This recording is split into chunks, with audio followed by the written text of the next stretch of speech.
Welcome to Fast Food and Cruel TV. This is Kyle V. My special guest, Chef Rob. We talking about inflation thing. I need y'all to like, subscribe, and everything, and follow me. Here we go.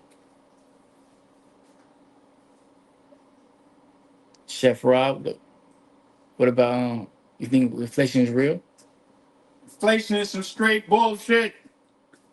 It's nonsense. Why do you think it's Ridiculous. nonsense? Because it's just a way for the greedy to go ahead and raise prices, and nobody's really wants to go ahead and examine it and really go ahead and give you a definite answer about inflation, what it is.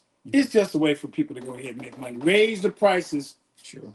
raise the prices so they can make more money, increase their bottom line. Because every time you go ahead and ask somebody, why are you raising prices? Oh, I had to raise my prices because it's such and such.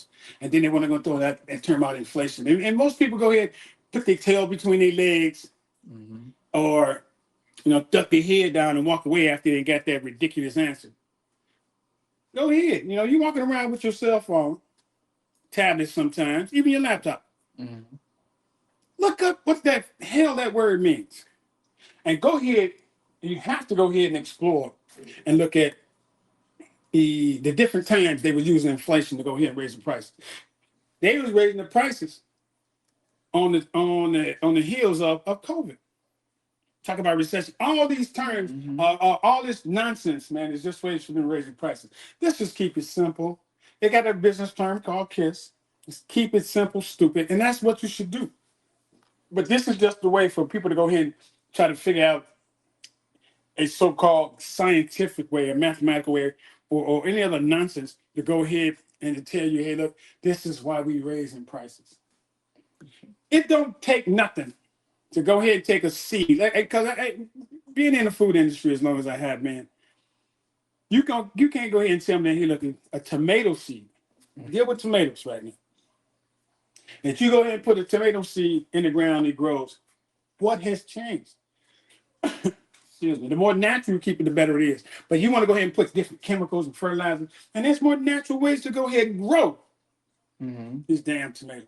And it's even better. I was just looking at a video on how in like cornfields, I believe it was in China or maybe Thailand. And one thing they do to go ahead and reduce the insects and the Mm-hmm. bug population is they let their chickens and ducks go ahead and roll through there. And they eating all the bugs. Majority of the bugs. Mm-hmm. They eat the majority of the bugs. But the downside about that is that they're laying eggs out there in between the rows of corn. So you got to go out there and get that up by hand. Mm-hmm. They're not requiring no big old, some farms, and they're not requiring these big machines and all this other stuff to go ahead and to harvest the food. No, it's just keeping it real simple, going to dealing with nature. So the process of you going ahead and putting that tomato seed in the ground, what is it? You got a new sun rays to raise it, to help raise that tomato plant? Mm-hmm. Is there a different way to go ahead and get the rain, right? To get the water to go ahead and to water the soil, to water that plant? No. Because when you put that thing out and you put that seed in the ground, you already figure out a way to go ahead and get the water to come to it. Mm-hmm. So that's why another reason you put in rows lifted up so that water can come down and go ahead and moisten the soil and give that plant that water. But nothing's changed. The only thing is changing is the packaging. So now I got to pay for the packaging. You're not even caring about the people that's going ahead and plant and who's picking them. Mm-hmm. A lot of times people don't incorporate that. It's like basically whatever's left over, a labor cost in a sense.